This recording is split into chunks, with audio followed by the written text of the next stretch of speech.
Ok. Amarjit? Oui, तो je vais dire c'est la vie dans laquelle j'habite, c'est très, très animé. C'est le, car notre vie, c'est considéré comme la vie nocturne. Mhm. Car euh, personne ne veut pas dormir, dormir, personne Dormir, ne veut pas dormir de dormir. à l'heure, c'est oui, ne veut pas dormir à l'heure. Donc, si j'avais la possibilité de vivre proche de la nature, j'aimerais le faire, et surtout à la campagne, Mhm. où je vais construire un petit cabane sur la branche de l'arbre. Et j'ai beaucoup de choses à faire.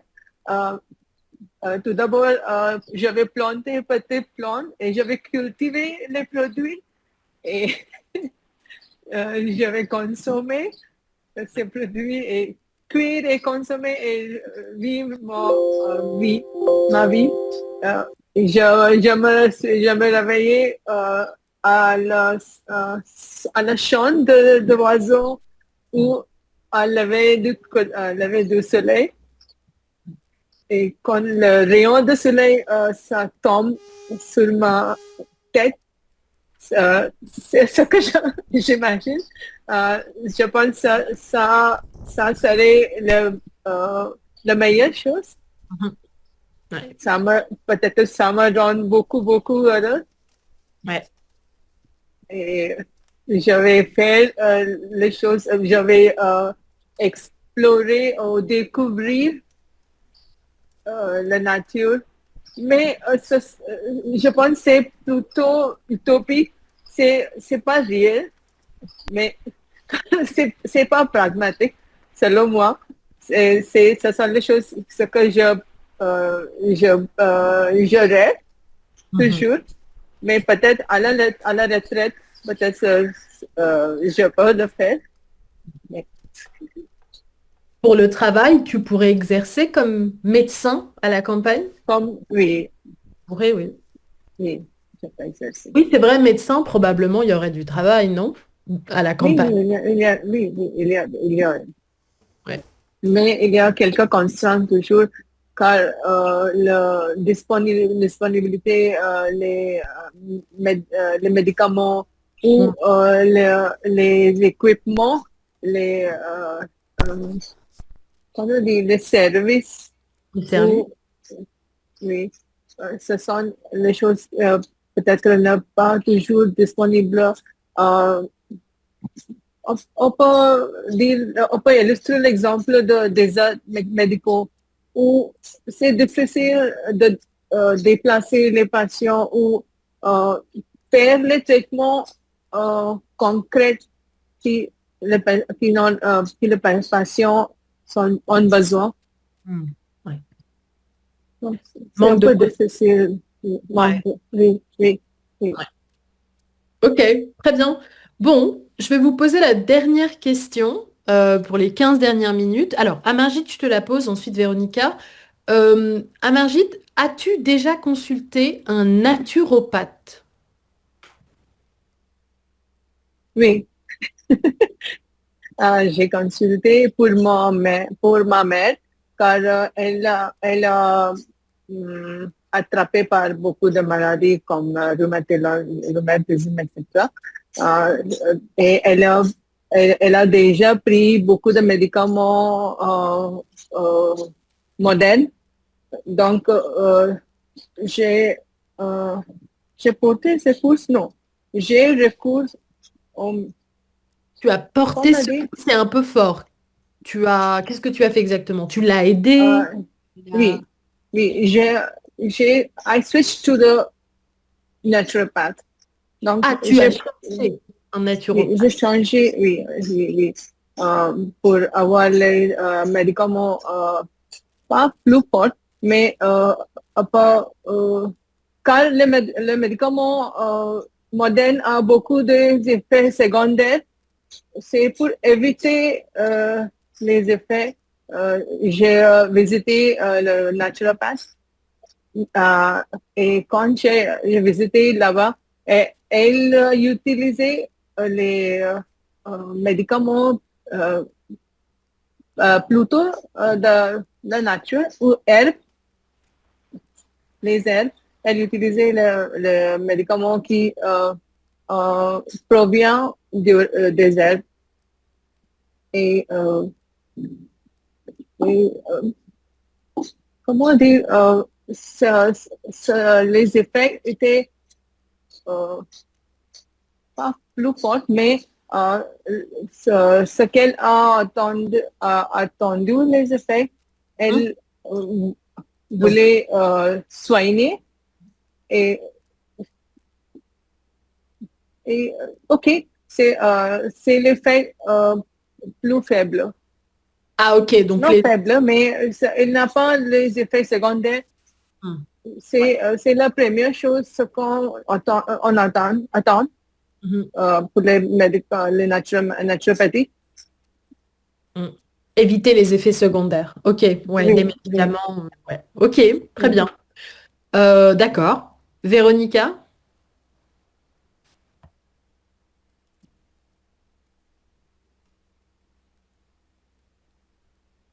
Voilà. Et non, je n'arrivais pas à allumer les micros, je sais pas pourquoi. J'ai pas visité un comment ça s'appelle? Naturopathe. Naturopathe, mais un homéopathe de la courante de Steiner. Donc, Steiner, c'était une espèce de philosophe un peu holistique des principes de 20e siècle qui a tout un courant des écoles Waldorf, une espèce de danse particulière, de façon de faire l'activité physique, et aussi un médecin, un type de médecin, de médecine, médecin ou médecine, Médecin. médecin Non, tu parti parles du domaine. du domaine médecine. Médecine.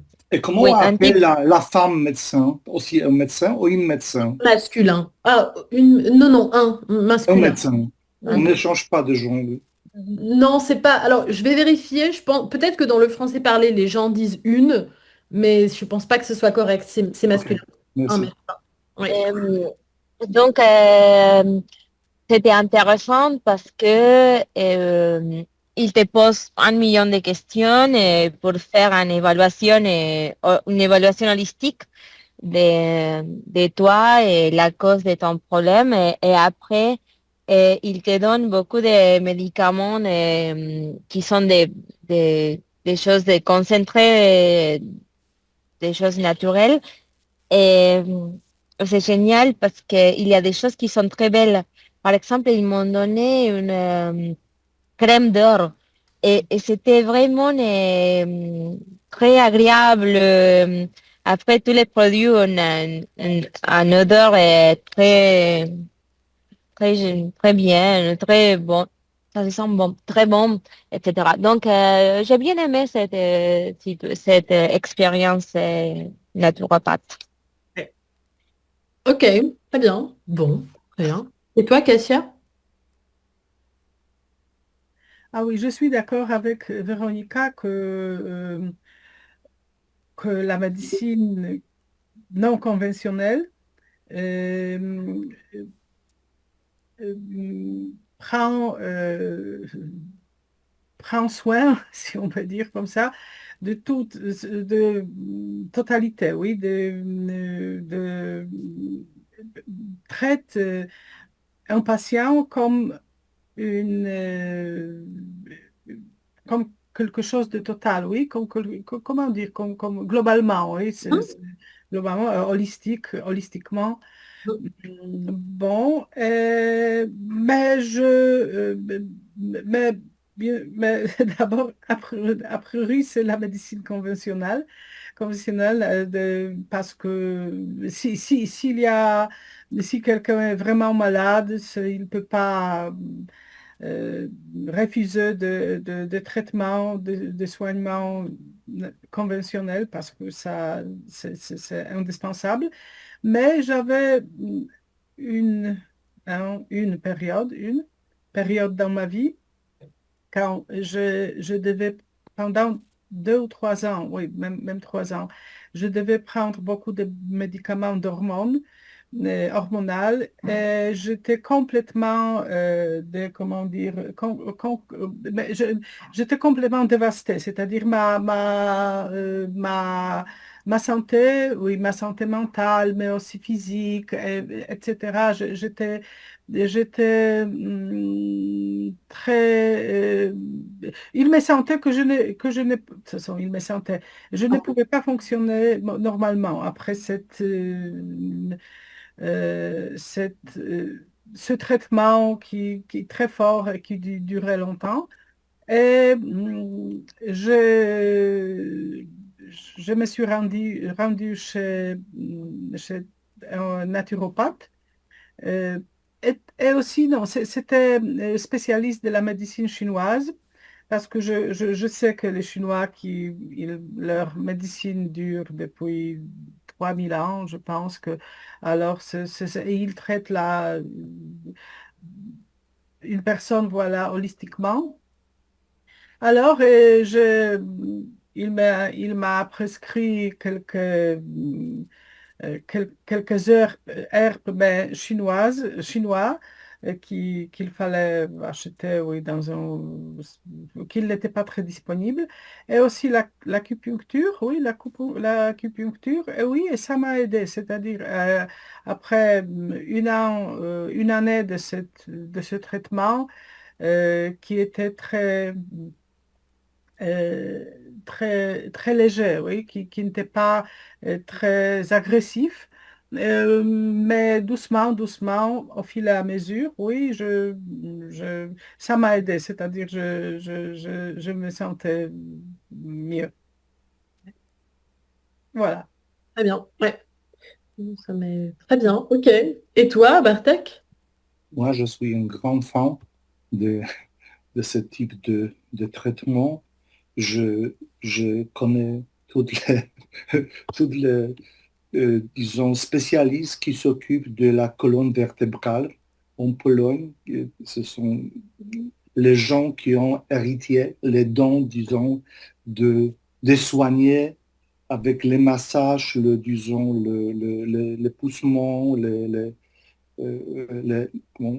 ne sait pas comment on s'appelle ce type de traitement quand quelqu'un s'occupe de ta colonne vertébrale en poussant très fortement sur certaines parts de ton corps. Ça, mais ça s'appelle chiropratique en polonais. Chiropractica, tu sais. Oh, c'est physiothérapie. Non, mais c'est quelque chose, disons, pas Oui, oui, physiothérapie, mais je sais. mais Mhm. quelque chose C'est officiel. chirothérapie. C'est chirothérapie. Ah ouais. On a un médecin Mais ici. Aérothérapie. et j'ai un problème dans la partie bas de ma colonne vertébrale, que tous les 6 mois, tous les 8 mois, je vais avoir mon, disons, médecin, disons, qui habite dans la petite ville à la frontière avec Biélorusse, et il m'aide que 6 mois.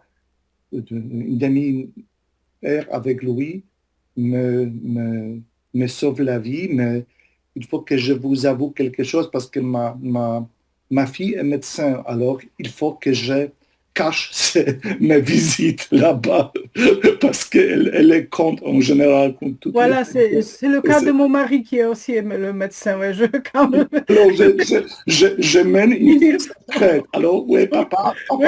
est allé avoir quelqu'un, avoir une galerie à Cheum, disons, je n'ai, je ne dévoile, disons, les objectifs de mes voyages en Pologne. Tu fais des voyages secrets. Secret, oui, oui, oui, oui. Clandestin. Waouh. Oui, mais ça aide vraiment, ça aide vraiment. Et j'ai aussi contagié toute ma famille de visites comme ça. Dans la famille de ma femme, il y a beaucoup de personnes avec les mêmes problèmes. Et ils se sont convertis tout dans les passions de ce mec. Alors, je lui aide à mener son business, disons. Très bien. Ok. Donc bon, Je maintenant. l'aide, je l'aide. Ouais. Pardon, qui m'a commenté il y a 3 semaines, mais j'ai du mal à mémoriser certaines choses de la grammaire. Non, non, c'est bien.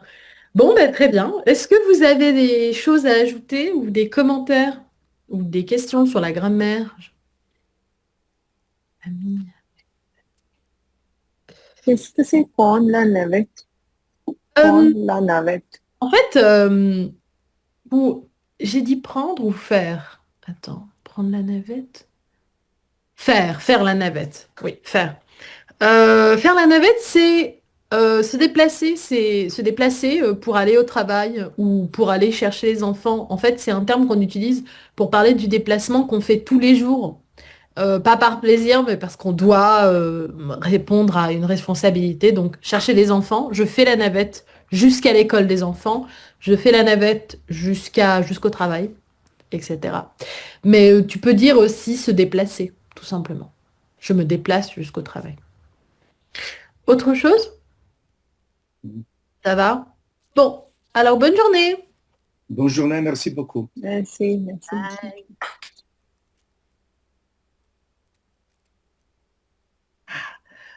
Bonjour à tout le monde.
Bonjour tout le monde, Bonjour tout le monde. Ça va? ça va. Bonjour. Bonjour. C'est l'atelier de lecture, non? Oui, Avec Axnia, mais Axnia n'est pas là. elle viendra. J'espère.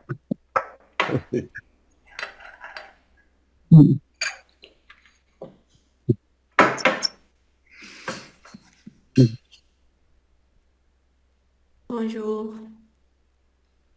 Bonjour. Bonjour. Nuria, tu Qui est la prof aujourd'hui? Asnia. Nuria va être la prof aujourd'hui. Ouf, ouf. Après, Anna. Bonjour. Je vois mieux Anna, je vois mieux Anna. Oui, bien sûr. Anna est ma remplaçante. Si je ne suis pas là, c'est Anna qui fait la classe. Oui, Oui. tout à fait d'accord. Vous savez que en fait, le mardi matin, je donne 3 heures de cours. Donc, j'ai pas de pause. Donc, parfois, je prends une petite minute de pause, Oui, boire c'est un bien. verre d'eau et Tranquille, revenir. c'est bien. Voilà, mais je suis toujours là, D'accord. normalement. La semaine prochaine, tu es en vacances, Asnia? Oui, je vais en France en vacances. Bon, c'est pas des vacances en fait. Je vais passer l'examen des examinateurs du TCF. Je sais pas si vous Ah, savez. Donc, en fait, moi, je suis examinatrice du DELF et du DALF, mais il y a plein d'examens pour lesquels tu peux être examinateur. Donc, je me suis lancé un défi. Je vais essayer d'être examinatrice du TCF. Si je réussis, je vous le dirai. Si je ne réussis pas, je ne dirai rien. c'est la Mais Tu première vas fois que tu le réussir, vas faire? c'est sûr. en fait, oui, le TCF, je ne l'ai jamais fait, le test d'examinateur. Mais en vérité, quand tu es examinateur d'un examen comme le DELF, le DALF, le TCF, c'est pratiquement pareil. C'est toujours la même évaluation. C'est pas le même. Mais c'est pour obtenir la nationalité, non? Les TF... Le Non? TCF, les personnes qui passent le TCF le passent pour plusieurs raisons. La nationalité, Ah, ok. les études dans un pays francophone, la résidence au Canada. Les Canadiens, ils demandent le TCF au Canada pour avoir la résidence. Ouais. Mm. Voilà. Alors, bon, on commence, hein. Un peu de lecture. Alors, je vais ouvrir le livre. Hop, voyons voir. C'est un livre, non? C'est un livre. Ouais, je te l'ai envoyé, Christa, non? Tu Tu m'as... l'avais envoyé, je crois, il y a quelques Non, temps. hier m'a envoyé le dicté. Ah, mais je t'avais envoyé le livre il y a plusieurs semaines, il me Oui. semble. Alors, je vais partager l'écran. Attendez, hop.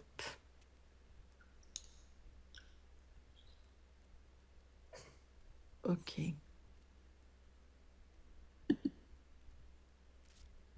Petit problème.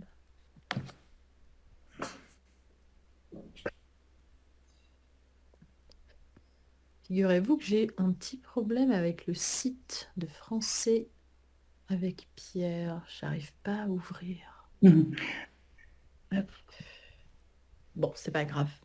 Je vais ouvrir ici. Ok.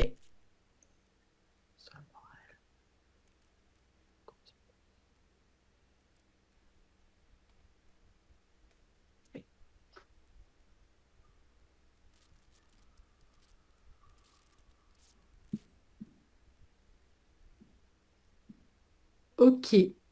François Morel sur le même bateau. Morgana, vas-y. Bonjour. Qui se souvient encore de Yves-Marie Léguvenec, peut-être juste, pas grand monde. Un soir, au quart de Brest, j'avais chanté la chanson Adieu Brest. En fin de soirée, rencontrant des spectateurs, j'avais demandé qui avait déjà entendu parler du chansonnier marin breton. Seule une dame assurait les connaître, mais m'avait-elle précisé parce qu'elle était dans la musique.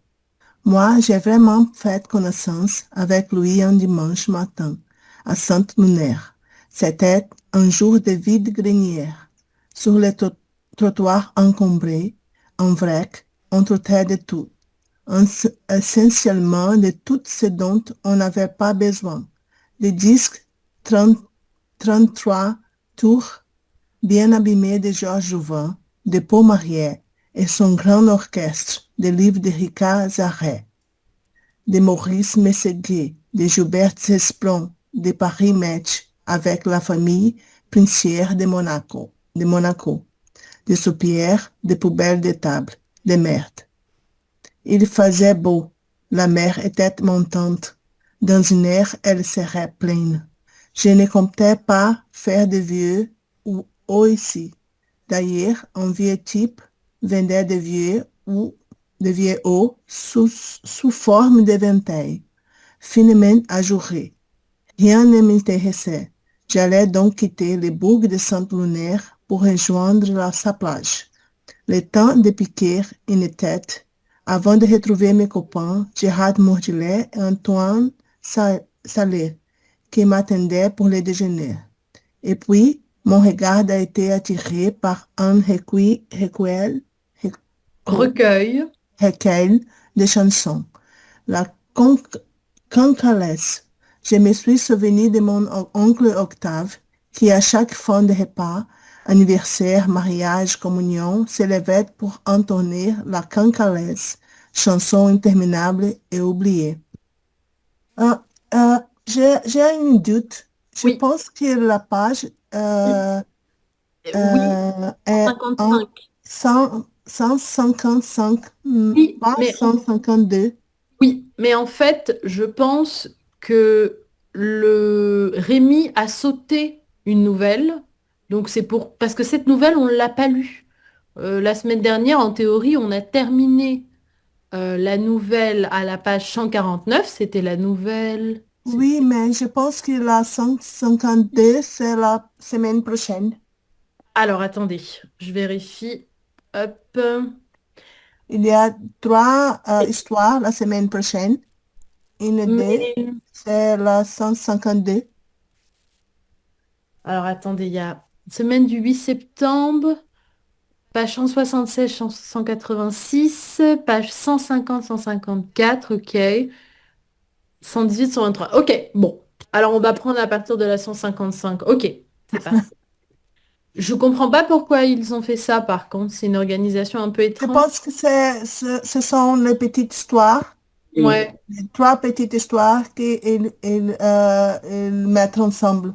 ouais, je vois. 150, 100. Ouais, ok. Alors on va prendre à partir de la 155. Très bien. Ok, banlieue, trekking. Vas-y Morgana. De nouveau? OK. Oui, vas-y. Quelque temps après la sortie de mon livre sur l'affaire du pont de Ligonnès, un homme m'aborda dans un salon en région parisienne et me demanda si, en tant qu'ancien flic, je connaissais l'existence de ces mystérieux rallyes dans les banlieues. Vous pourriez en parler dans un bouquin. C'est un phénomène peu commun, peu connu, mais très intéressant. Sur un, surenchère-t-il en percevant mon indifférence. Je pensais qu'il se référait aux courses illégales de voitures dont on parle souvent dans les reportages sensationnalistes et ne lui cachais aucunement, tout en gardant les formes. Mon désintérêt pour un sujet maintes fois traité par les médias. Il me corrigea aussitôt. Vous n'étiez pas tout de suite, monsieur Puertolas. Je ne parlais pas de rodéo, mais de ces virées nocturnes que de jeunes bougent, pour se donner quelques frayeurs, organisant dans les pires cités de France tout en essayant de survivre jusqu'au petit matin. Voyant qu'il venait d'éveiller ma curiosité, ou du moins celle de l'écrivain qui est toujours tapis en moi dans l'attente d'une bonne histoire, il m'expliqua les principes en deux. 3 mots avant de m'avouer que les filles de l'un de ses amis connaissaient bien le sujet pour avoir participé à l'une de ces excursions et qu'il pourrait m'en dire davantage dans le cas où je souhaiterais de plus amples informations. Il pouvait nous mettre en relation si je la désirais, en avant que je lui réponde. L'homme avait déjà gribouillé sur le programme du festival, en prenant Baptiste et un numéro de téléphone portable. Excellent.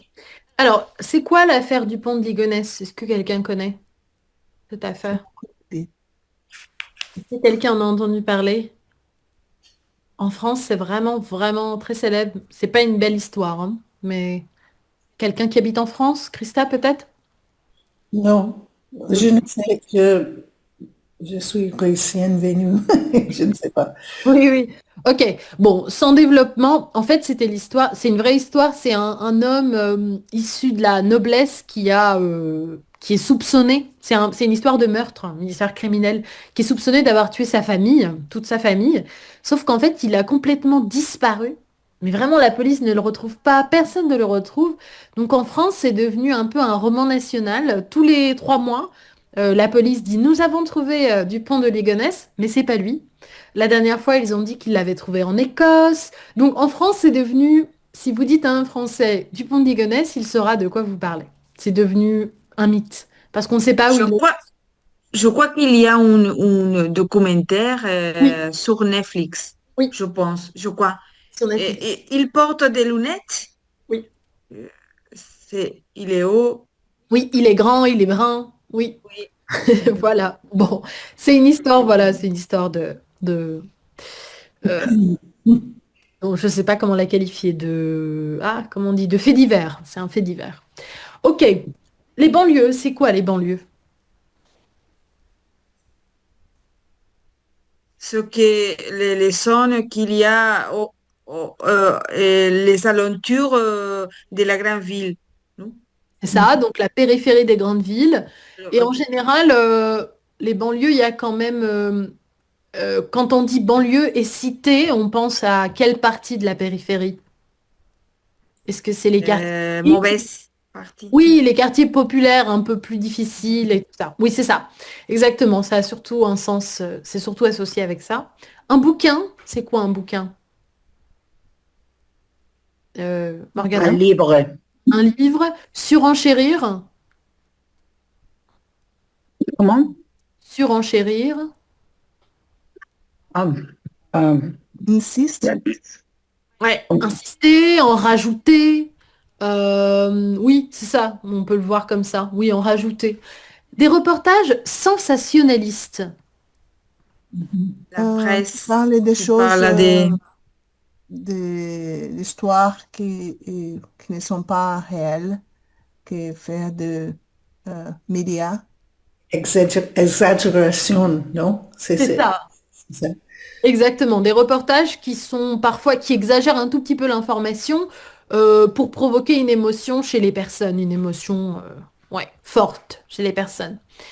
Mon désintérêt pour un sujet maintes fois traité par les médias. Maintes fois, Anna. Beaucoup de fois. Beaucoup de fois. Des tas de fois. Tas de fois. Très bien. Je ne parlais pas des rodéos, mais de ces virées nocturnes que de jeunes bourges. Bouge. Bourgeois. Bourgeois. Oui, des jeunes de classe moyenne, haute. riches. Oui, les bourgeois, oui. C'est pas un terme positif quand on dit à quelqu'un tu es un bourge. C'est négatif. En France, en tout cas. Frayeur, un frayeur. Frayeur. Importance. Importance. Non.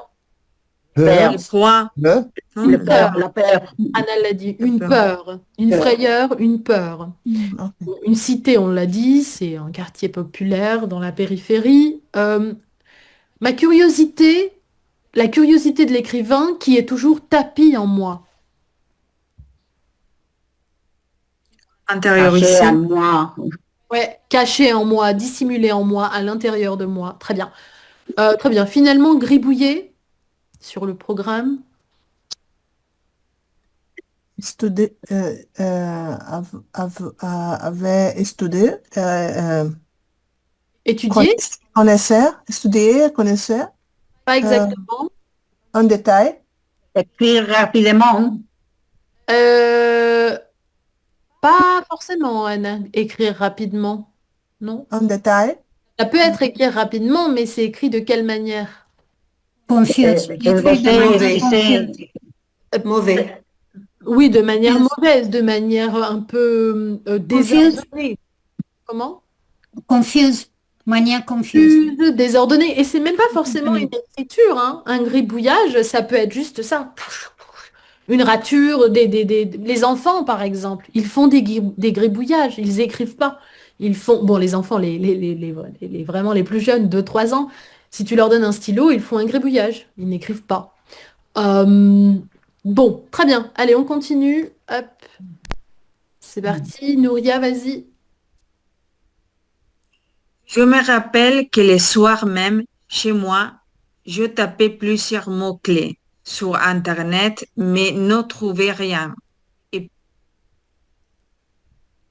Et puis, va oublier cette conversation. Jusqu'à cette nuit de novembre, lorsque, rentrant de la soirée de lancement d'un recueil, ok. recueil des nouvelles auxquelles j'avais contribué, je glissais les mains dans mes poches pour les protéger du froid parisien et sentis au bout de mes doigts les morceaux de papier pliés en deux que j'avais fourrés là plusieurs semaines auparavant. J'ai appelé Baptiste les matins suivants. C'est ainsi que commença cette incroyable histoire. Très bien. Un recueil de nouvelles, c'est quoi? Euh, des, des nouvelles, des nouvelles enfants. Alors, ce qui m'intéresse, c'est surtout recueil. C'est quoi Ah, un recueil? Collection de nouvelles. Voilà, c'est un livre qui regroupe plusieurs nouvelles. Une nouvelle, bah là, je crois que est-ce qu'on est en train de lire une nouvelle là? Bon, oui, on est dans ce livre. Le livre qu'on lit, c'est un recueil de nouvelles, finalement. C'est un ensemble de courtes histoires. Ok, synonyme d'auparavant? avant, semaine, Avant. Avant. Avant, qu'avant, Oui, très bien. Nouria, continue. nous nous étions donné rendez-vous dans un Starbucks démarré à 11h30. Baptiste arriva à l'heure, bien que nous n'ayons convenu d'aucun signe ostentatoire. Il m'identifia assez rapidement. Il avait lu l'un de mes livres les plus connus. C'était un garçon d'une vingtaine d'années, châtain clair aux yeux bleus, les cheveux dépeignés, séduisant malgré ou peut-être grâce à la balafre qui sillonnait à sa joue gauche. Il s'assit et notant son écharpe, demanda un café au serveur qui s'approchait de lui. J'en profitais pour commander un autre jus d'orange pressé. Il me sourit et en ce moment, je me suivant la voir et envier sa beauté, sa jeunesse. J'avais un jour été comme lui, mais n'étais plus aujourd'hui que l'ombre de moi-même. Un écrivain décadent et en quête d'un sujet fort pour son prochain roman que personne ne lirait, tout comme le neuf dernier.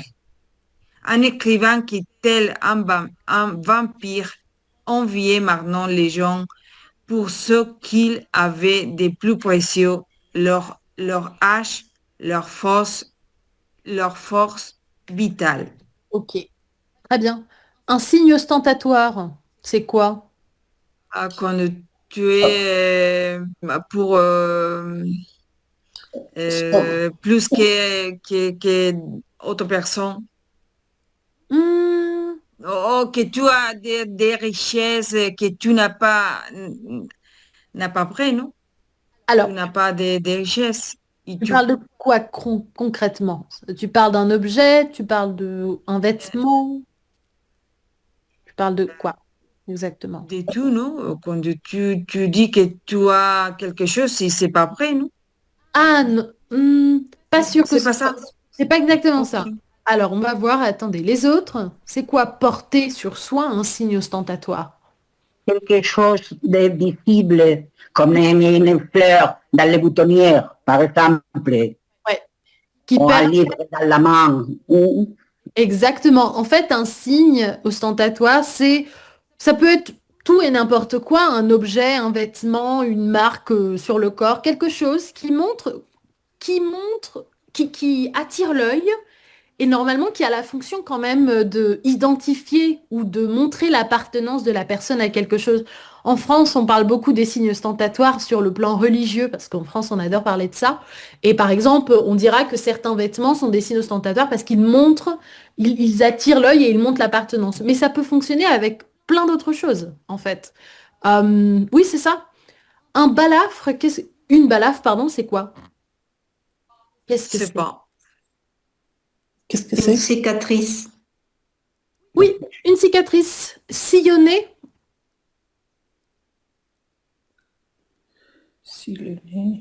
Anna, elle fait un truc. Qu'est-ce que tu dis, Anna? Qui croisait sa joue. Oui, qui parcourt, qui croise, qui parcourt. Oui, parcourir. Envier quelqu'un, envier quelque chose. Désirer. Désirer. Quand tu désires ce que l'autre personne a, Excellent. Très bien. Oui. Un écrivain décadent. quand tu, tu, tu as vécu, euh, comment se dit, euh, tu es très célèbre et maintenant tu n'as pas célèbre, non? Et je Oui, ne sais ok, pas un oui, ça peut. synonyme. Oui, oui, ok. En perte de célébrité, ouais. Oui, c'est ça, c'est un écrivain décadent, c'est un écrivain qui n'a pas la célébrité qui peut-être il avait avant et qui va de pire en pire. Sa situation, elle ne fait que s'empirer en fait. En quête de, synonyme de quoi? On cherche. Ouais, à la recherche de. Très bien. Un écrivain qui, tel un vampire, tel un, Comme. comme, Ressemble, comme. Comme. ressembler. C'est vraiment comme un vampire, tel un vampire. Ok. Ouais, excellent. Anna, vas-y. J'adorais votre roman, dit-il sans autre préambule. C'est lui qui remarquera. Merci, répondis-je, sans trop savoir ce que je pouvais ajouter. Les compliments me gênaient. Je leur préférais, je crois, une critique amère, car elle avait au moins le mérite d'être toujours sincère, alors qu'un compliment pouvait ne pas l'être. Vous avez vraiment acheté la porte sur laquelle est écrit Omar Mathieu. Qui est quoi, non? Pas tu Non, avec non, parce que c'est une histoire, tu vois, c'est en italique. Donc c'est une histoire, c'est un autre fait divers qu'il faut que je vous explique pour non, justifier la faute d'orthographe. non. Elle est accrochée dans mon salon, au-dessus d'un buffet en pierre. Baptiste ébaucha un sourire. Bon, alors vous voulez parler du repas dans un livre? Me demanda-t-il pour entrer dans le vif du sujet. Le repas, l'entreprise qui organise se dirait dans les tours du repas. Je ne sais pas encore, avouai-je. Je ne sais toujours pas si c'est un thème qui me passionnera. Qui sait, je dois être emballé par une histoire pour l'écrire. Je ne connaissais rien de tout ça il y a encore un mois. C'est comme un sport extrême. Ça fait exploser l'adrénaline. Je n'ai jamais ressenti un truc pareil. Qui devient accro comme avec une drogue. D'ailleurs, je vais bientôt recommencer. Attends, coupé-je. Expliquez-moi vraiment en quoi ça consiste, parce que je crois que je n'ai toujours pas saisi le concept. Il passa la main dans ses cheveux, se dépeigna plus encore. Ça lui allait plutôt bien. Si j'avais fait de même, j'aurais eu l'air d'un perroquet déplumé. J'avais commencé à perdre mes cheveux à 35 ans. On nous lâche aux environs de minuit au pied des tours du repas. Interdiction d'avoir sur soi des choses de valeur. À moins que ça vous fasse rien qu'un boule-bol. On nous a foutu au préalable une petite valise GPS dans la culture des caleçons. Parce qu'ils peuvent vous piquer votre jambe si c'est un Levi's ou pompe. Votre t-shirt, si c'est de la marque, mais les caleçons et les chaussettes, c'est la limite qu'ils franchissent jamais. Pas par respect ou par pudeur, non. Ces mecs-là, non ni l'un ni l'autre. Mais parce que ça les répugne, répugne ou répugne? Répugne. Répugne de toucher votre caleçon ou vos chaussettes sales. Vous comprenez? C'est le seul truc qu'ils vous laissent. Voilà pourquoi c'est là que nous fout la valise géolocalisable. Si on pouvait nous la foutre dans le cul. Alors, est-ce que vous connaissez Omar Mathieu, l'histoire? Il n'y a que des faits divers dans cette nouvelle. Non, je pensais que c'était une erreur. Je pensais que tu es au passé. Alors, ouais. Participe passé. Bah, Anna, t'aurais pu faire partie de l'enquête parce que du coup, toute l'enquête criminelle, elle était basée sur la faute d'orthographe. Parce qu'en fait, c'est une femme, c'est l'histoire d'une femme, pareil, de beaucoup d'éducation, un peu de la haute société, qui a été assassinée dans son garage. Et quand ils l'ont retrouvée, il était écrit sur les murs, avec son sang, il était écrit Omar m'a tué, mais avec une faute d'orthographe. Et Omar, c'était son employé, son jardin, oh là là, son employé, son jardin, je sais plus parler français. Pardon. Oui, c'était son employé. Un chauffeur ou quelque chose comme ça. Je sais plus ce qu'il faisait, mais c'était son employé d'origine marocaine. Et donc bon, les policiers ont dit c'est lui qui a tué cette femme parce qu'elle l'a écrit avec son propre sang avant de mourir. Et puis finalement, ils se sont dit comment elle a pu faire une faute d'orthographe. C'est une femme éduquée, elle n'aurait pas fait cette faute, m'a tué ER. Parce que normalement, comment devrait se terminer le participe? Et avec un fan, Agui. Eh oui. Donc du coup, ils ont dit, il y a quelque chose qui cloche. Mais en attendant, Omar, il est parti en prison pendant 20 ans. Pendant des années, ils l'ont mis en prison. Et finalement, il a été innocenté. Donc aujourd'hui, je crois qu'on ne sait pas qui a tué cette femme. Mais bon, il a été innocenté grâce à la faute d'orthographe. Ouais. Une question, Asnia. Tuer, ce n'est pas pluriel. Pluriel, non, féminin. Oui, en plus, oui. Oui. En plus, tu as raison, oui, parce qu'il m'a tué moi, donc c'est le COD, oui, avec un E. Tu as raison. Ouais. Donc il y a une. Oui, tu as raison, il m'a tué, c'était une femme, donc E à la fin. Ouais. Merci. Donc oui, c'est ça. Donc ça, c'est l'histoire. Ensuite, parce qu'ils peuvent vous piquer. Piquer, c'est quoi? Avec un, je sais pas, avec des pinchos en français, je ne sais pas. Alors, c'est un synonyme de quoi? C'est un verbe, hein, piquer. Ah, je ne m'en souviens pas les mots. Alors les autres? Voler. Voler. Voler. Oui, voler, très bien, dans un langage familier. Non, oui. Des pompes. Les pieds, Oui, des les quoi? vases, les kills ou Les quoi? CIL. CIL, les cils. Ah non, c'est pas ça. Non? Chaussures. Les chaussures. Ouais, dans le langage Ah familier. oui, être dans ces pompes, oui.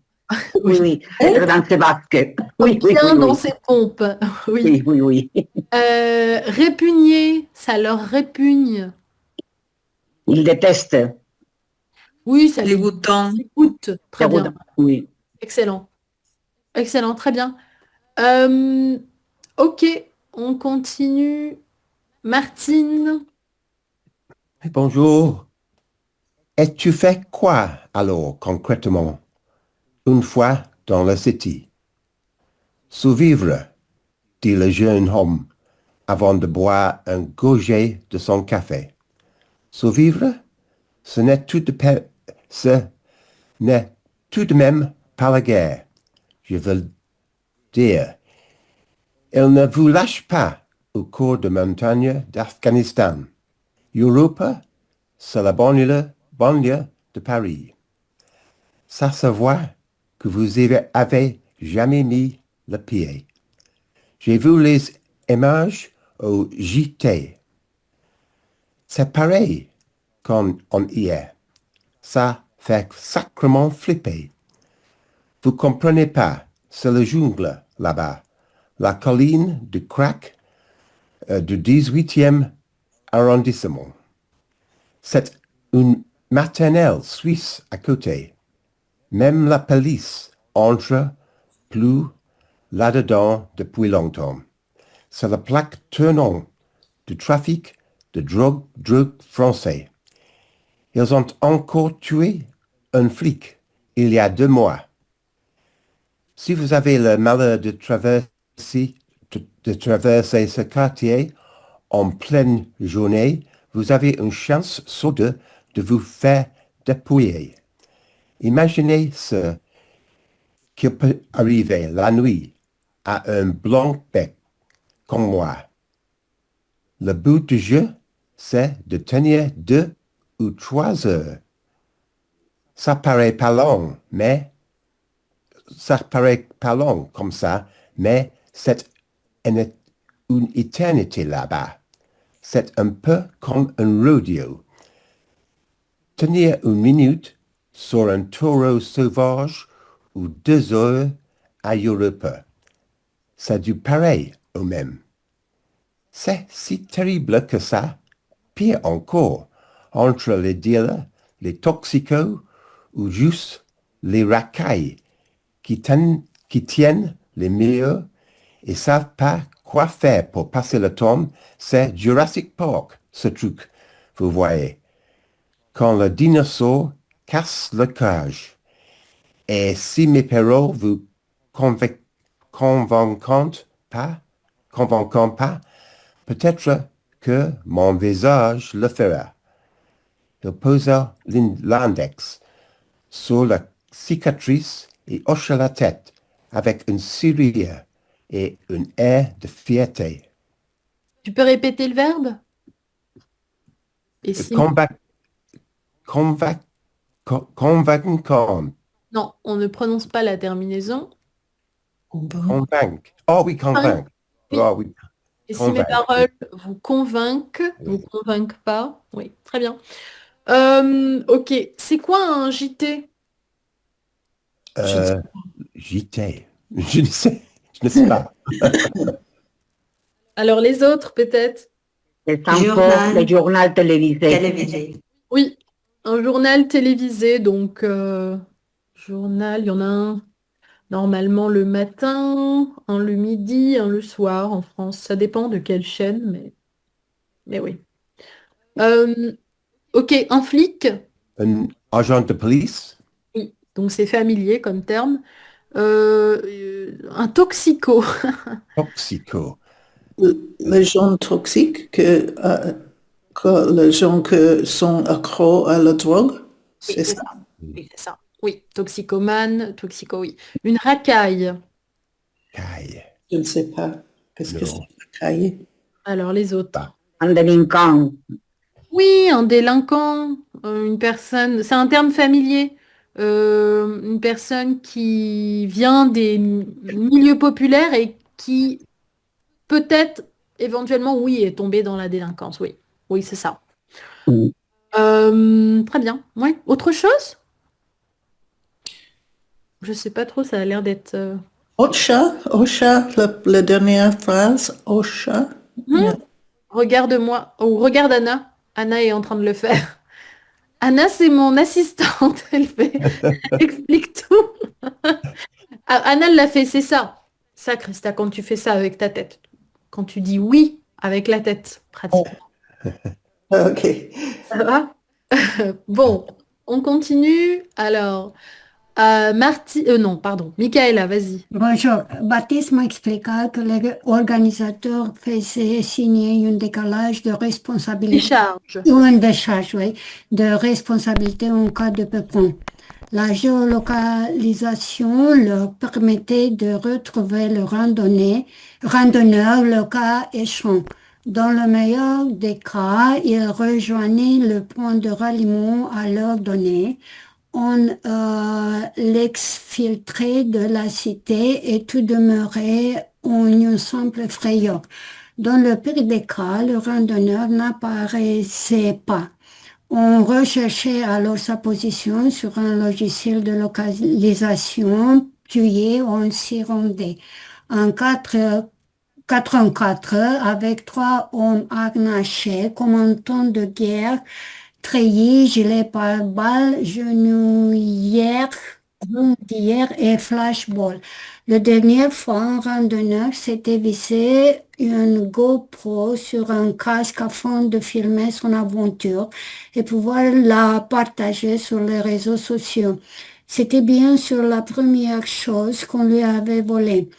Il n'était revenu qu'avec des souvenirs horribles si l'on en jugeait par son visage décomposé.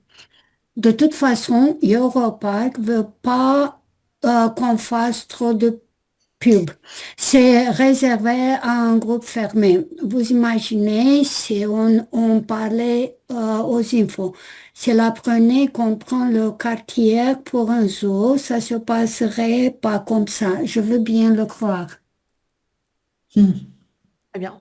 Je te fais lire un peu plus. Hop. Ok. La cicatrice sur la joue de Baptiste avait été occasionnée par un couteau 2 mois auparavant. Une nuit, en pleine excursion à Europa, peu avant 1 heure, il était tombé sur un banc de 4 jeunes avec qui il avait maille à partie. L'un d'eux avait sorti un couteau. Fin de l'histoire.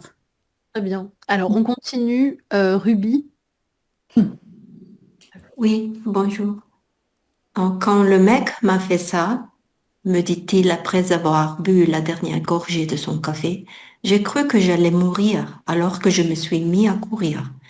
Ils m'ont coursé, mais j'ai réussi à me cacher. Et puis je suis restée là, derrière un conteneur de poubelle. Quand l'heure de la fin a approché, je me suis levée et j'ai fait le grand tour en passant par la zone boisée, qui me semblait plus sécurisée que les barres de béton et les halls d'immeubles, même si je sais qu'il y a des types qui fument du crack entre les arbres. J'ai retrouvé le point d'exfiltration et un 4x4 est venu me chercher. Avec l'adrénaline, je m'étais même pas aperçu que je saignais. C'est un des deux organisateurs qui me l'a dit. Ils m'ont emmené à l'hôpital où ils m'ont recousu. 12 points. Je suis rentrée chez moi alors que le jour se levait. Qu'est-ce que tu cherches exactement dans ces sorties, Baptiste? Baptiste ou Baptiste? Baptiste. La T Baptiste. ne se prononce pas. Oui. Vivre fort. Et puis, je veux dompter ma peur.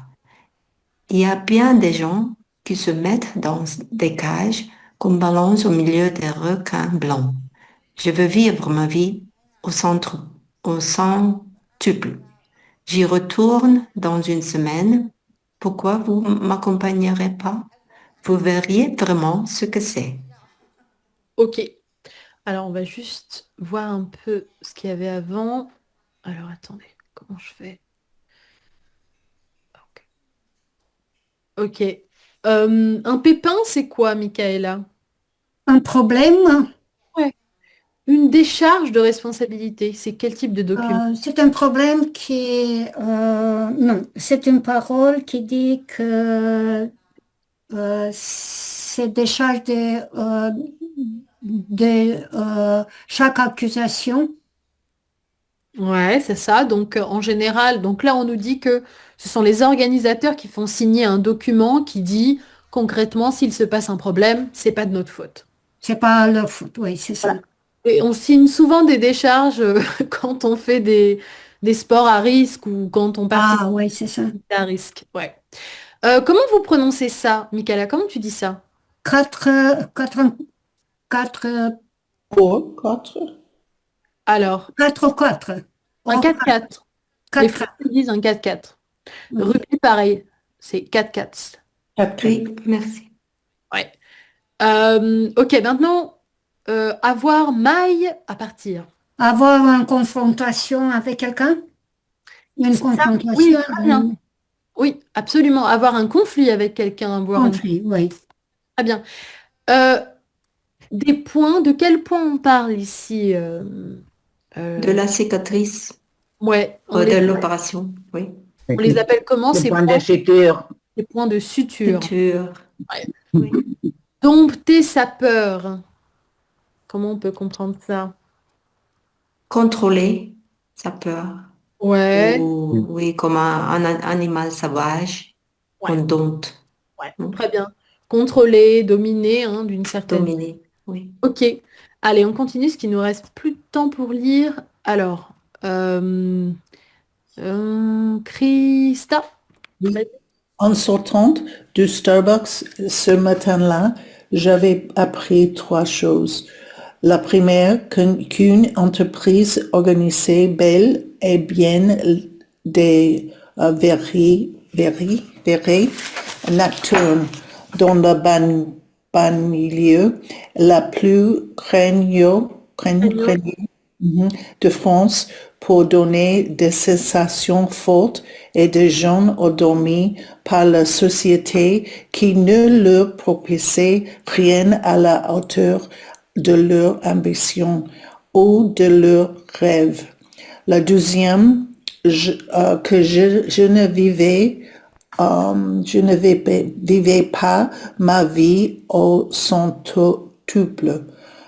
Ce qui revenait à dire que ma vie ne valait plus grand-chose, que je me laissais apporter vers la vieillesse dans une La vieillesse. vieillesse. Tu sais, c'est ça? Vieillesse. Vieillesse. Vieillesse. Commence par vie.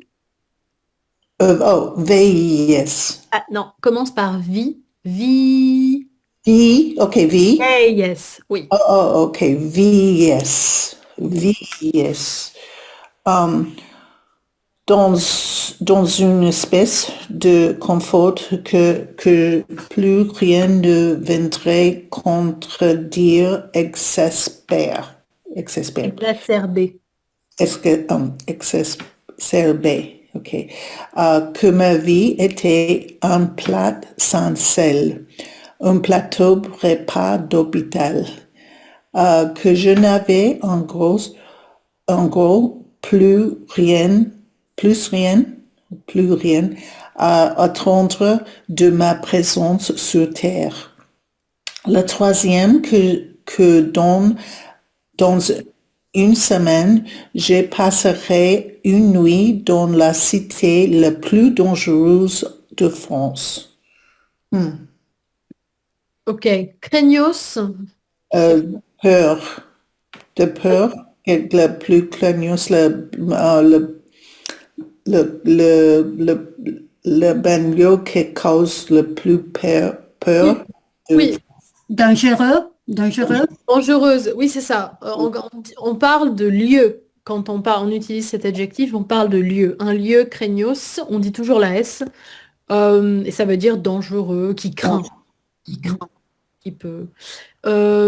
Ok, je crois qu'on va continuer parce que trop de temps. Continue un peu, Christa, vas-y. Oui, ok. Baptiste et moi attendions assis à l'arrière de 4x4. Nous étions garés devant le Monoprix de la place de la Fête dans le 19 arrondissement. 19e arrondissement, où les deux organisateurs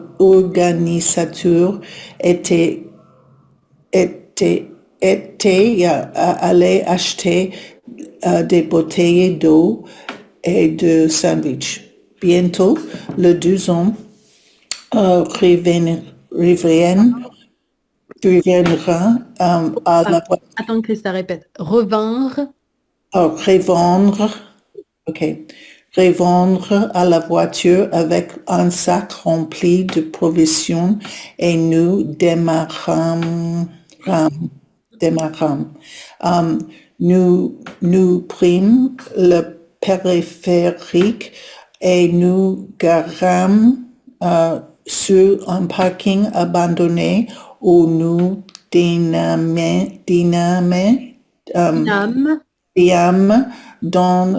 dans le silence le plus complet. À la fin du repas, ils nous firent signer une décharge de responsabilité et nous avertir que nous pouvions faire tout ce que nous voulions pendant les 12 heures qui duraient Que durerait que durerait l'excursion à condition de demeurer dans le cadre légal. Très bien. Ok. Merci. Merci. Vénus. Bonjour.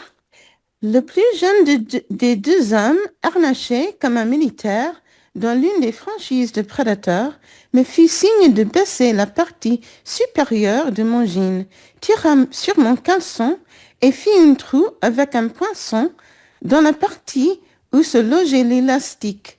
Il y fora une capsule pas plus grande qu'une aspirine et on vérifia le fonctionnement sur un ordinateur portable. Un point rouge apparut sur une carte.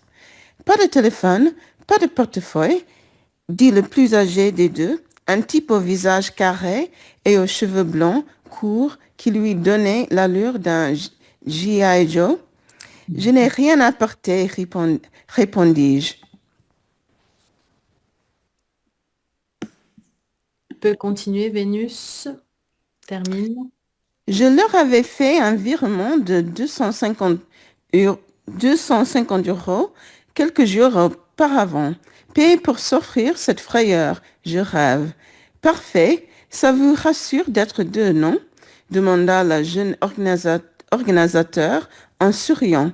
Franchement, dis-je, je ne sais pas si c'est mieux. Deux, ça fait plus provocation qu'un seul.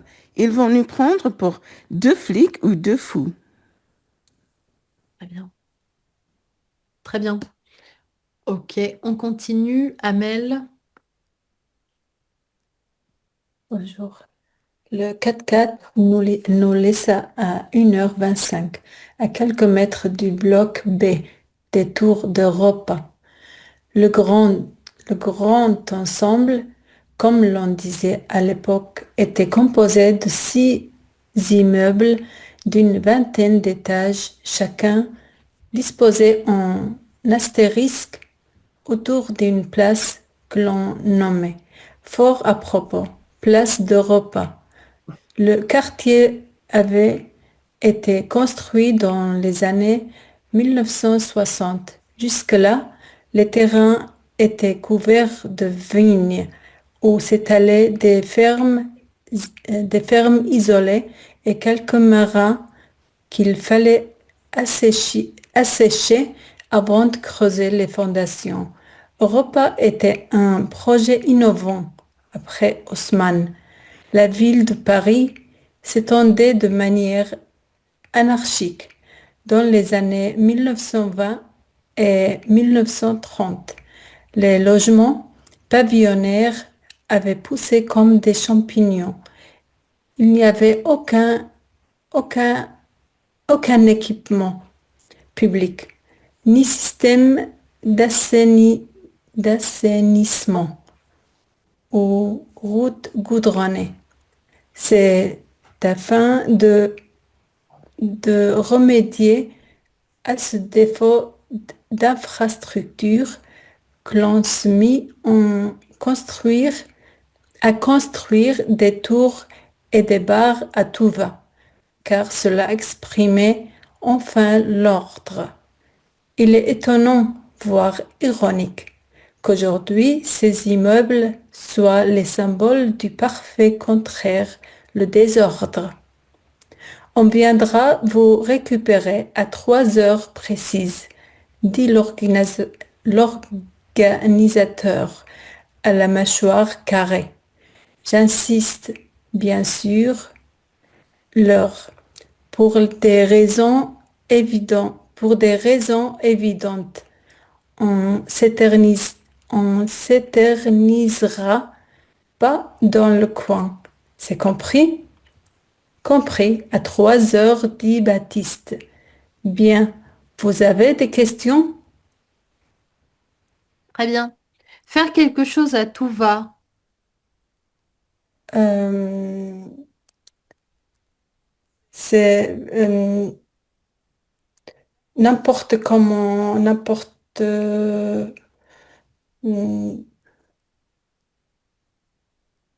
n'importe où. Ouais, oui, c'est ça, de manière excessive, dans toutes les directions. Oui, c'est ça, exactement. On a commencé à construire des tours et des barres d'immeubles partout et de manière un peu excessive. Oui. Qui est Haussmann? Un architecte allemand, pardon. Et qu'est-ce qu'il a fait? Pourquoi on en Elle a parle? changé la vision, elle a changé la vue de Paris. Oui. Elle voudrait moderniser Paris. C'est ça. En fait, Architecte de Napoléon. exactement, l'architecture haussmannienne, c'est l'architecture qu'on retrouve à Paris et La pas cité de seulement. Paris. Oui, et pas seulement, en fait, après, elle a été reproduite dans presque toutes les villes de France, même les petites villes parfois ont de l'architecture haussmannienne, et c'est l'architecture qui représente le mieux Paris aujourd'hui. Enfin, quand on pense à Paris, on pense à l'architecture haussmannienne. C'est un style. Oui, C'est un style haussmannien. on parle d'une architecture. Oui, non, si, un style haussmannien, bien sûr. Parce que si vous tapez sur Internet architecture haussmannienne, vous allez voir tout de suite, si vous connaissez Paris, vous allez reconnaître tout de suite le style. Et vous allez même, cette architecture-là, elle est même dans des pays qui ont une relation avec la France. Donc on peut la trouver ailleurs, pas seulement en France. Je pense qu'il y en a à Toulouse aussi, Oui, de ce style. oui, absolument. À Bordeaux aussi. Oui, Bordeaux, Marseille. Moi, je crois que toutes les villes de France ont reproduit le style. Même en Espagne, en Madrid, il y a des zones de quartiers qui sont de ce type d'architecture aussi. Oui, exactement. Oui, oui, oui. Donc voilà, donc c'est lui qui a organisé Paris, parce qu'avant Paris c'était une ville qu'on considérait chaotique et pas forcément recommandée, hein. Très bien, on continue. Allez, il nous reste. Oh bah tu peux terminer, Amel, il reste plus rien. D'accord. Nous nous regardâmes. Des millions de questions se pressaient dans mon esprit, mais aucune ne parvient à se frayer un chemin jusqu'à mes lèvres. Nous agitâmes la tête en silence. L'homme sourit et me tapa sur l'épaule. Parfait, alors on y va. Dans 5 minutes, il nous lâcherait dans la jungle. Excellent. Ok, bon, il reste quelques minutes, alors Morgana, vas-y. Il paraît qu'il n'y a rien de plus effrayant qu'un endroit désert de nuit. C'est faux, il y a pire. Un endroit peuplé de nuit, peuplé de mauvaises personnes, il s'entend. Si le bloc B, devant lequel on nous avait laissés, était vide, les haies, en revanche, étaient fréquentées comme en plein jour. Une vingtaine de jeunes écoutaient de la musique sur une enceinte Bluetooth. Un type en sous-vêtements Adidas rouge, cagoulé, était assis sur une chaise de camping et bougeait la tête au rythme de l'ERSA des chansons que vomissaient les bombères. De temps en temps, il piochait dans un sac en plastique Carrefour qui pendait de la courroie et donnait une dose à une toxicomane en échange de quelques billets. Comme à l'église, les zombies communaient mettaient les comprimés sous la langue afin de pouvoir l'avaler s'il se faisait arrêter par la police et repartait d'où il venait, c'est-à-dire nulle part. Derrière lui, un autre, en tout point semblable au premier, venait prendre la place. Sa place, interchangeable, aussi défoncée, mesurée, et ainsi de suite jusqu'à ce que la file d'attente se désagrègue en un magma nauséabonde. Au-dessus d'eux, la tour s'élevait haute dans le ciel, majestueuse, étrangère à ces spectacles affligeants. Quelques lumières bleutées trahissaient la présence d'un insomniaque devant leur télé. Insomniaque aux personnes qui ne pouvaient simplement pas trouver le sommeil avec un rafou pareil dehors. Des gens pour qui c'était une nuit de pluie dans l'enfer d'Europa. Très bien. L'ersatz, qu'est-ce que c'est? L'ersatz, 2 chansons que vomissait le boomer. Alors, les Un autres. substitut. Fluir. Oui, un substitut. Ruby, est-ce que c'est un terme, est-ce que c'est... Allemand. C'est un mot allemand. Oui, alors ça, j'imagine. Oui, j'imagine. Alors, en français, donc, en allemand, ça signifie la même chose, Ruby? Oui, oui. Parfait. Ok. Qu'est-ce que ça signifie? Je ne compris pas. Un substitut, mais alors justement, c'est ce que j'allais demander à Ruby. Est-ce que ça a le sens de quelque chose de mauvaise qualité? Oh. Non, non, non. En Ça peut français, être en général, en général. ok. Donc ça peut être en général, mais en français, c'est souvent péjoratif. Donc si on dit qu'il écoute euh, son ersatz de chanson, c'est plutôt péjoratif. C'est une musique, c'est une chanson ou de la musique qu'on considère pas vraiment comme de la musique. Mais c'est exactement un synonyme de substitut de. Un substitut de. Ça va? C'est un mot commun, on l'utilise d'habitude? Non. Non. Non, mais peut-être dans, oui, la littérature ou dans un contexte plus formel, oui, pourquoi pas. Pas dans un contexte familier. Vous savez, cette nouvelle, elle est très intéressante pour plusieurs raisons. Déjà, elle mêle plein de styles. D'un côté, on parle de manière totalement familière. De l'autre, il y a un passé simple très soutenu. Tous les temps. Là, on a un gros mix de beaucoup. Je comprends pas très bien le style de cette histoire. Mais je peux vous dire que le vocabulaire qu'on a vu ici, il est plus... c'est un vocabulaire parlé, mais par contre, ce terme peut être un peu moins. Ouais. Mais bon, très bien, ouais, donc ça vient de l'allemand, ersatz. Autre chose? Bon, il fallait lire jusqu'à la page 175, donc je vous laisse lire à la maison. Je vais vous demander quelque chose. Moi, dans l'atelier de lecture, j'aime bien m'arrêter sur le vocabulaire parce que je crois que... Et le vocabulaire utile, pas le vocabulaire littéraire qui va servir à rien.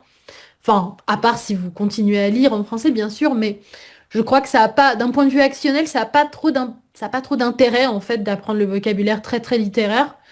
Donc, est-ce que ça vous intéresse de continuer à s'arrêter sur le vocabulaire ou est-ce que vous voulez qu'on arrête ça et qu'on se concentre seulement sur la prononciation? Parce que... J'adore comme tu le fais parce que je peux apprendre les synonymes et les nuances.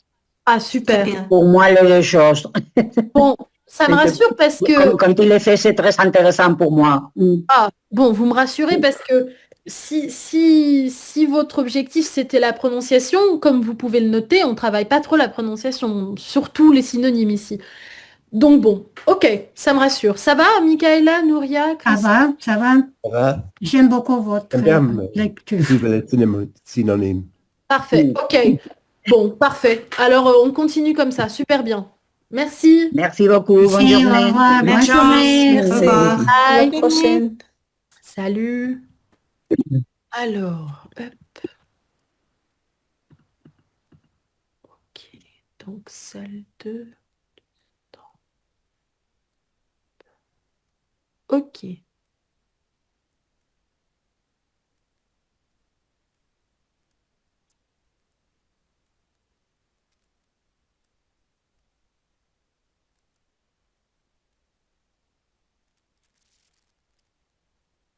Bonjour, Francesca. Ça va? Ah, on t'entend pas? Oui, bonjour. Oui, oui, oui. Mais tu as changé de couleur de cheveux? Non, peut-être. D'accord. Non, non, non. Oh là là, ils sont très beaux tes cheveux, ils sont Ah, très belle couleur. Je merci, merci. pensais que tu étais brune et tu es châtain. Ouais. Oui, oui. Bon. Merci. Je dois aller, comment dire, euh, je dois aller chez les coiffeurs. Ah bon? Bah dis donc. Bon, bah d'accord. En tout cas, oui, oui, c'est vrai. Des fois, comme on voit pas les élèves, des fois, comme vous mettez pas votre caméra, j'oublie un peu à quoi vous ressemblez. C'est logique. Alors, quoi de neuf? Tout va bien? Oui. Et toi? Assez bien. Je suis pas trop contente d'être rentrée après les vacances parce que c'était mieux sans travailler. Mais, T'as eu combien de semaines de vacances? j'étais en vacances à peu près tous les mois d'août parce que je travaille pas beaucoup parce que tous les enfants sont en vacances leur aussi, eux aussi. Et donc, je suis allée en Portugal et à Stockholm. Oh. T'as profité de tes vacances. Oui, oui. Et donc, c'est dommage d'être retournée dans la routine.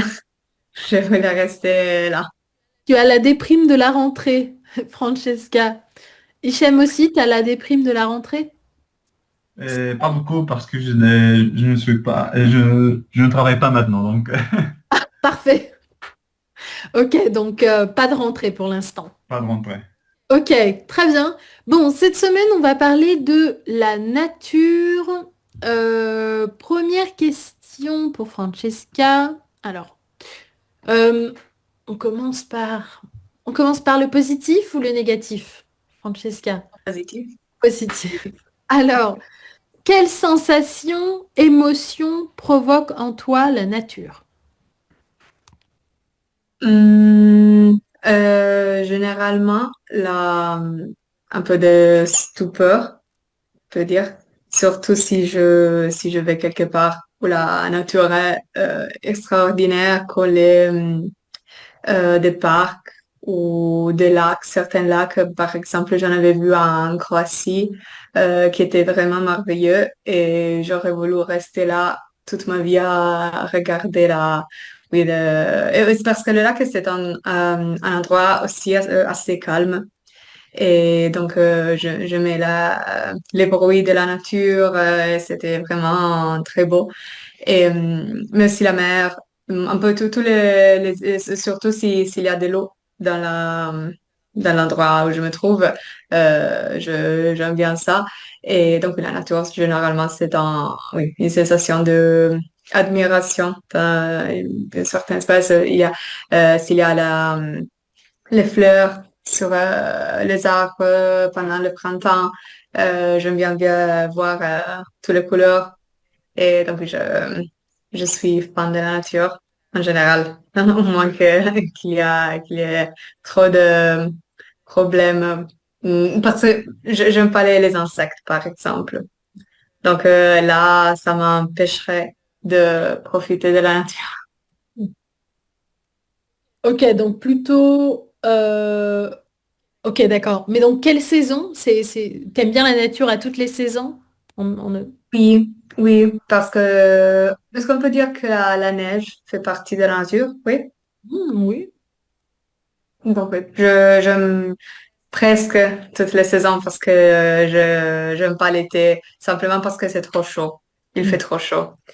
Donc, mais oui, j'aime les feuillages pendant l'automne et, les fleurs pendant le printemps, la neige en hiver et pendant l'été, on survive.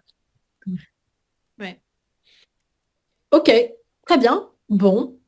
Hichem? Et pour moi, les sensations sont souvent la tranquillité, la calme, la paix, mais pas toujours. Il y a quelques fois que je suis dans la nature et quand tu es très calme, tu te connectes avec toi-même et tu commences à penser dans la vie, qu'est-ce que je fais avec la vie, qu'est-ce que Donc, ils me transmettent un peu de calme, de paix et d'admiration. Mais parfois, ils ne me sentent bien. Ça crée de l'angoisse chez toi. Ouais. Très bien. Ok. Et c'est quoi ton espace naturel préféré? C'est la campagne ou c'est quoi? Hmm. J'aime faire la promenade dans la montagne. Ouais, Ok. Montagne. la montagne, ouais. Ok. En été, en hiver, quand il fait chaud, quand il... Je préfère l'hiver, ouais. Euh, En été, ici en Espagne, il fait très chaud. Ok. Question suivante, Hichem. Alors, il y a une question qui nous dit, euh, pensez-vous que nous devrions vivre plus proche de la nature? Si oui, comment? C'est une bonne question. Je pense que c'est c'est possible, mais en réduisant la population mondiale à moitié. Et nous adaptons et habiter les... Par exemple, ici en Espagne, on a beaucoup d'espace qui n'est pas habité. Il s'appelle je sais pas comment le traduire, c'est comme, il appelle l'Espagne comme vide, comme, ouais. Et c'est terrible parce que il y a beaucoup d'espace, mais le problème se concentre dans des 3 ou 4 grandes villes avec du logement très cher et on doit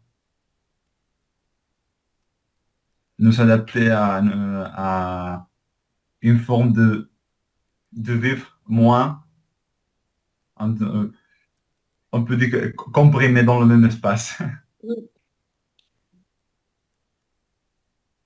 En Espagne, j'ai vu qu'il y a des maires qui ont organisé des programmes pour motiver les gens à retourner à la campagne, dans certaines villes, dans certains villages. Ouais, elle commence ça ne fait pas très longtemps, mais je ne sais pas s'il est effectif maintenant. C'est compliqué parce que toutes les industries, tous les entreprises sont dans les grandes villes et ils ne veulent pas se déplacer. Ouais, ok. Francesca, il y a la même situation en Italie ou pas? Je pense pas vraiment. Surtout au nord, je crois que c'est assez bien distribué et il n'y a pas vraiment un endroit qui est vide. Peut-être en Sardaigne, je sais qu'il y a peu de gens et comparativement aux autres régions. Et donc, oui, là, il y a un peu de région de la Sardaigne où il y a plus de nature, c'est un climat plus sec, je crois. Donc, c'est pas vraiment utilisé pour la cultivation. Euh, donc, peut-être un peu ça, mais je sais pas trop. Euh, Comment dire, je sais pas trop comment on distribue la, la nature dans les différentes régions. Je sais seulement que oui, il n'y a pas vraiment de zones vraiment vides. Comme je sais, par exemple, en Australie, il y a le centre de l'Australie est pour la plupart désert et les villes sont seulement sur la côte euh, du pays. Et, et puis, oui, j'imagine que ça serait bon de se connecter un peu plus avec la nature en faisant plus de parcs, des lieux verts, peut-être dans les villes. Et moi, personnellement, j'aime vivre dans la ville. Donc, je n'ai pas besoin d'être immersée dans la nature tous les jours. Mais pour plein d'amis qui aiment vivre un peu à côté dans les régions un peu plus externes, euh, de la ville. Donc, elles vivent un peu à la campagne, mais pas trop loin, mais pas dans le trafic, le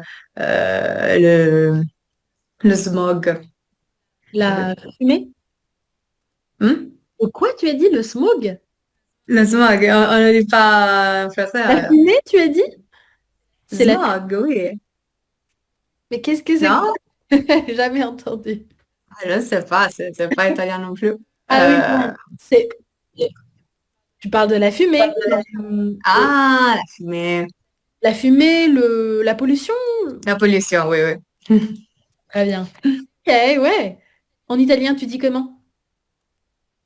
Smog. Ah, smog, ok. D'accord. Bon, je vais chercher quand même. Peut-être que c'est autre chose. Ok. La nature. Ok. Ok, très bien. Donc, t'es pas trop une fille non plus de la nature. T'aimes bien vivre en ville, en tout cas.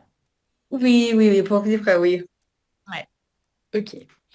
Bon, maintenant, si je te demande, Francesca, est-ce qu'il y a eu des catastrophes naturelles qui ont marqué l'Italie? Oui. Il y a eu plusieurs... Ah, Je ne sais pas le mot. Quand le sol bouge et les bâtiments euh, tombent. Le Un mouvement de sous-sol les qui... tremblements de terre. Ah, oui. Il y a eu des tremblements de terre et des séismes. Et oui, il y en a eu au moins trois assez forts depuis que je suis née. Un ici, où j'habite, et les autres un peu dans le centre-sud. Et ils ont, oui, détruit complètement les villes.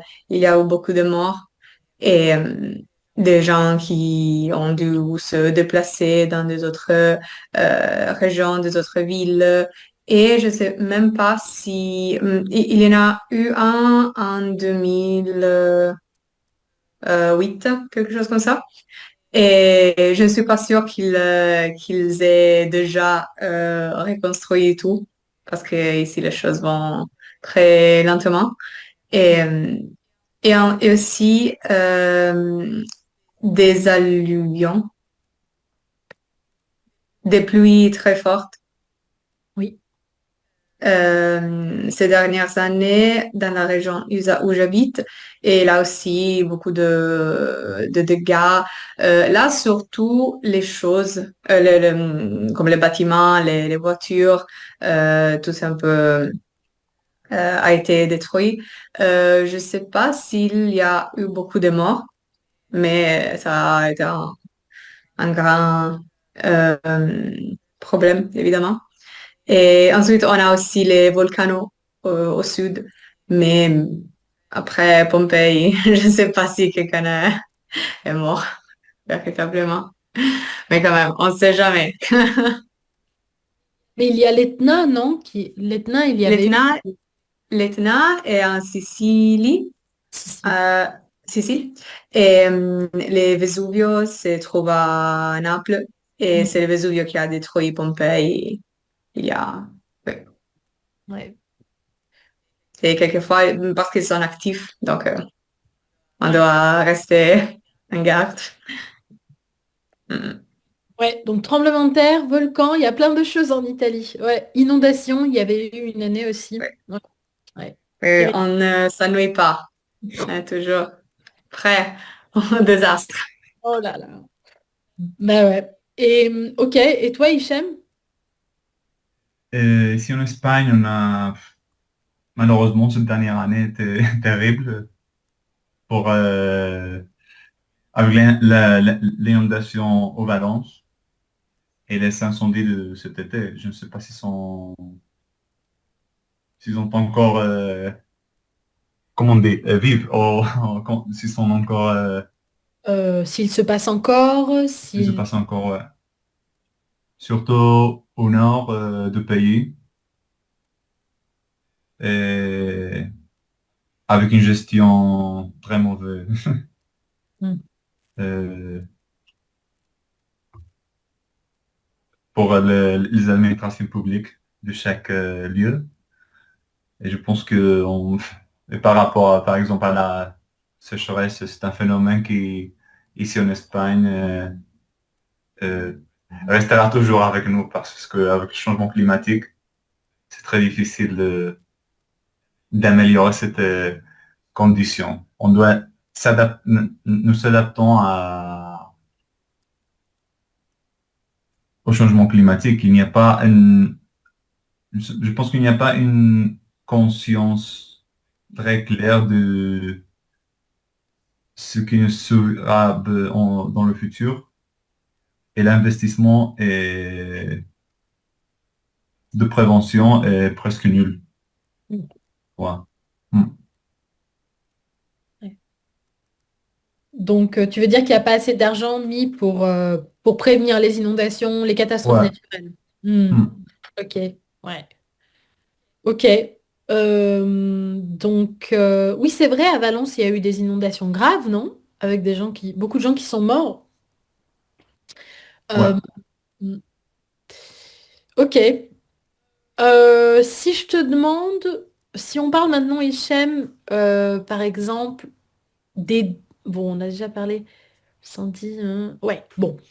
Si on parle maintenant d'autre chose, si je te demande, as-tu déjà consulté un naturopathe? Qu'est-ce que tu me dirais? Non, jamais. Pourquoi pas? Je ne sais pas si le naturopathe, c'est une genre de quelque chose de je ne sais pas qu'est-ce que c'est exactement le naturopathe, parce qu'il y a beaucoup de personnes qui t'offrent cette genre de service c'est comme une médecine, un médecin, un pseudo-médecin. Ouais. Je ne suis pas très proche de cet traitement. T'as pas l'air convaincu de cette... Tu peux même pas l'appeler médecine. Mais ouais, Je je crois préfère qu'il la y a médecine traditionnelle. Mais pas Hmm. seulement la traditionnelle, il y a beaucoup de médecins qui maintenant cherchent de nouveaux méthodes, d'habitude pour prévenir les maladies. Donc, pas seulement de traiter la maladie, mais aussi de prévenir. Donc, je suivis cette genre cette type de médecine et je la préfère au naturopathe parce que le naturopathe, je sais pas, il se base aussi sur quelque chose que je comprends pas. Ok. Francesca, toi? Et non, moi non plus. Un peu pour les mêmes raisons. J'utilise parfois des médicaments homéopathiques Hmm. Oui. et ils marchent pour moi. Donc, ils fonctionnent et parfois mieux que les médicaments génériques qu'on trouve dans la pharmacie normalement. Je suis pas contre les médicaments, pas du tout. En fait, je prends, je le prends heureusement si je peux me libérer d'un mal, surtout si j'ai mal à la tête, je prends le paracétamol immédiatement. Mais bon, je n'ai pas consulté un naturopathe parce que même dans l'homéopathie, je peux me débrouiller seule, je pense. Si j'avais des problèmes plus graves, peut-être, mais là, j'irais oui, chez un vrai médecin, avec respect pour les naturopathes. Ok, ouais, donc, ouais. C'est pas votre truc à vous deux. C'est pas votre Non. sujet. Mais, à votre avis, pourquoi? Parce que, quand même, en France, je crois que c'est reconnu, hein, naturopathe, c'est une profession reconnue. Je crois qu'après, à côté, il y a plein de professions parallèles qui sont pas toujours reconnues ou très claires. Mais je crois que naturopathe en France, c'est reconnu, il y a une formation, tout ça. Euh, vous croyez que c'est pas une médecine qui fonctionne? Enfin, ça. Qu'est-ce que t'en penses, Francesca? je sais pas exactement qu'est-ce que fait un naturopathe spécifiquement. J'imagine que la différence, c'est qu'ils utilisent évidemment des extraits naturels, alors que le médecin utilise des ingrédients chimiques. J'imagine que c'est ça. Parce que évidemment, il y a des choses dans la nature qui ont des propriétés bénéfiques euh, pour la santé. Donc ça, c'est sans doute. Mais donc oui, peut-être si en Italie c'est une profession reconnue, mais simplement que j'ai des soucis de santé, je préfère utiliser la chimique. Oui. C'est mieux pour moi. Pour certaines choses, parce qu'il y a d'autres choses où j'apprécie les ingrédients naturaux, Naturel. naturels, naturels. Et, mais bon, oui, je fais moitié-moitié presque. 70% chimie et le reste, j'utilise la nature.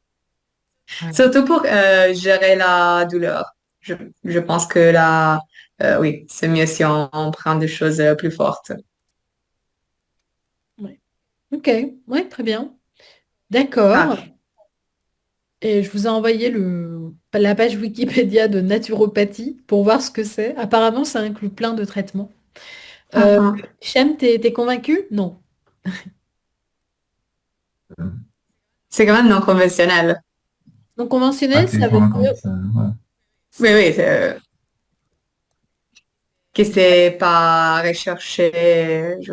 Par exemple, j'ai un truc pour, j'avais du mal au genou et ils m'ont donné un peu de arnica, je sais pas le nom.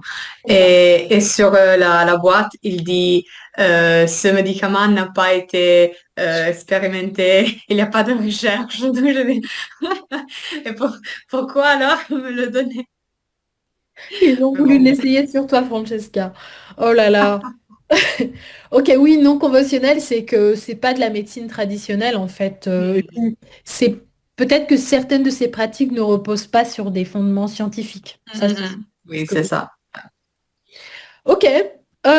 Hicham, il y a une question qui nous dit, quelles sont les représentations de la nature dans votre culture? Y occupe-t-elle une place particulière? Mythologie, folklore, religion? Euh, voilà, je vous envoie les questions. D'accord, ici, bon, ça dépend du pays. Si je peux parler de l'Espagne, du Maroc, mais ici en Espagne, il y a les fêtes de solstice d'été. Je pense que célèbre le soleil avec des feux de joie purificateurs, mais je ne connais pas l'origine ou ce que représente. Mhm. Dans le nord au nord d'Espagne, il y a des autres légendes. En Asturie, à la Galicia, il y a des faits de rivières, des choses comme ça. Elles viennent de la fond, non. Il parle de faits liés aux sources aux rivières, il parle de elle vit dans la fontaine, et il y a beaucoup de mythologie au nord avec la nature, ouais. Et en Galicie, je crois qu'on retrouve des histoires aussi des gens, femmes magiques qui vivent près de la rivière aussi, de la colline. Et les autres régions, peut-être la Catalogne, il y a aussi le célèbre Saint Jordi, que le dragon a tué pour sauver une princesse, mais je le connais, mais pas très profondément cette histoire. Je sais qu'il y a un dragon et qu'il est tué. Non. Qui a tué Jordi? C'est un dragon qui a tué Jordi, c'est ça? Quoi? C'est quoi l'histoire? C'est un dragon qui a tué qui? Que tu es tué pour sauver une princesse. C'est comme une histoire de... C'est Jordi qui est tué par le dragon, non? Ouais, c'est une histoire de Disney. Ah ouais, ok. Très bien. Ok, donc il y a plein de mythes, plein d'histoires. D'accord. Francesca? Je sais pas exactement. Sûrement, il y a des... On a aussi le solstice d'été, toutes ces choses. Euh, il y a... Bon, dans la mythologie, il y a certains dieux qui sont liés avec peut-être les planètes, comme le sol, le sol et le soleil, ou Jupiter et le dieu Zeus, mais c'est pas parce que je sais pas le Jove, euh, je sais pas le nom du dieu en français. C'est le même dieu que Zeus, mais en la version romaine. Et je ne sais pas le nom là. Mais le nom des jours de la semaine vient du nom de planète ici. Je sais pas, oui, un peu à peu près en France aussi, j'imagine. Et, euh, et puis, il y a beaucoup de mythes, je pense, sur la mer, mais plutôt dans le sud, parce ouais, ils vivent avec la mer très, très près d'eux. Mais pour le reste, je sais seulement qu'il y a un peu dans l'art, surtout dans la période de la Renaissance, euh, il y a des tableaux avec des paysages, des rivières, avec la végétation. Et c'est un peu la seule chose parce que culturellement, bon, peut-être le vent. Donc, les arbres des raisins sont célèbres. Il y a des décorations avec un peu ça. Mais je ne sais pas si la nature est si prominente dans les représentations de la culture italienne parce que oui, généralement, on est un peu plus euh, concentré sur les gens, peut-être la mythologie, mais qui se concentre sur les héros et les héros. Oui, Ah! très bien, pas de liaison. Mhm, mhm. Sinon, ça veut Et dire les héros, ils sont nuls. ah oui. Très bien. Ouais, Jupiter. Je savais pas qu'en italien. Mais en Hmm, italien, tu l'appelles comment? Giove. Hey, les Jupiter. Je pensais pas Ah que oui, oui. Mhm. c'était le même. Comme en anglais. Comme en